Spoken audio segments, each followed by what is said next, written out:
Hi friends, good morning. ఈరోజు బీరకాయ పెసరపప్పు చూపిస్తున్నానండి, నా స్టైల్లో రెసిపీ. ముందుగా పెసరపప్పు నానబెట్టుకున్నాను, కడిగేసి ఒక అరగంట క్రితమే నానబెట్టుకున్నాను అండి. అరగంట అక్కర్లేదు, ఒక 10 నిమిషాలు సరిపోతుంది. నాకు టైం ఉంది కదా నానబెట్టుకున్నాను. ఇంకా బీరకాయలు చాలా ఎక్కువ ఉన్నాయండి.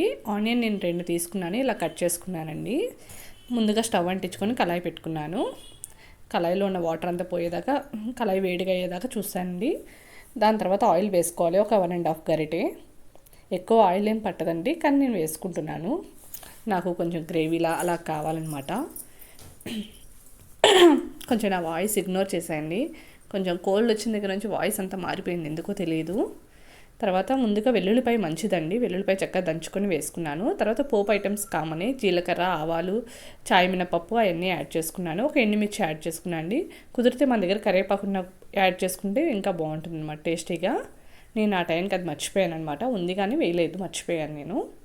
తర్వాత ఆనియన్ వేసుకోవడమేనండి. కొంచెం ఆయిల్ అంతా వేగిన తర్వాత, పోపు అంతా వేగిన తర్వాత ఆనియన్ కూడా మగ్గాలండి. చక్కగా మగ్గిన తర్వాత బీరకాయ ముక్కలు యాడ్ చేసుకుంటే ఇంకా టేస్టీగా ఉంటుందన్నమాట బీరకాయ పెసరపప్పు కూర. ఇలా చాలామందికి ఇష్టపడతారు కదండి బీరకాయ శనగపప్పు, అలాగా నాకైతే ఇలా ఎందుకో ఇష్టం అనమాట. ఇంకా తర్వాత పీల్ చేసి పక్కన పెట్టుకున్నాను అండి. తర్వాత కడుక్కొని బీరకాయలు చక్కగా ముక్కలు ఇలా కట్ చేసుకున్నాను అండి. సన్నగా ఏం కాదండి, కొంచెం మీడియం సైజులోనే కట్ చేసుకున్నాను. ఇదిగోండి చక్కగా. ఇంకా కానీ సాల్ట్ యాడ్ చేయవద్దండి ముందుగానే, ఎందుకంటే మన పెసరపప్పు కూడా ఉడకాలి కదా కొంచెం, అందుకని నేను ముందుగా సాల్ట్ యాడ్ చేసుకోలేదు. తర్వాత నానబెట్టుకున్న పెసరపప్పు కూడా యాడ్ చేసుకున్నాను అండి బీరకాయలో. చూడండి, చూపించిన విధంగా ఇలా యాడ్ చేసుకోండి. ఇలా కొంచెం ఒక 5-10 మినిట్స్ అయిన తర్వాత ఇదిగోండి ఇలా వస్తుందన్నమాట. ఇలా వచ్చిన తర్వాత మనం సాల్ట్, కొంచెం పసుపు యాడ్ చేసుకోవాలి.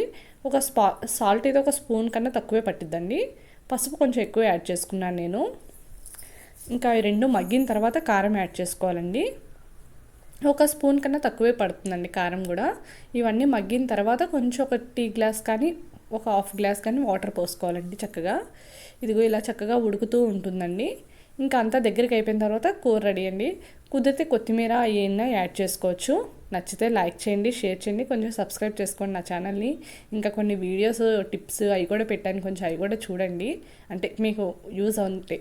దోమలది కానీ, బొద్దింకలది కానీ, అలాంటి చిన్న చిన్న హోమ్ టిప్స్ పెట్టాను అనమాట. ఓకేనా అండి. ఇంకా నేను హెల్తీ నాన్ వెజ్ స్పెషల్స్ కూడా పెట్టాను, తలకాయ మాంసం, చేపల పులుసు.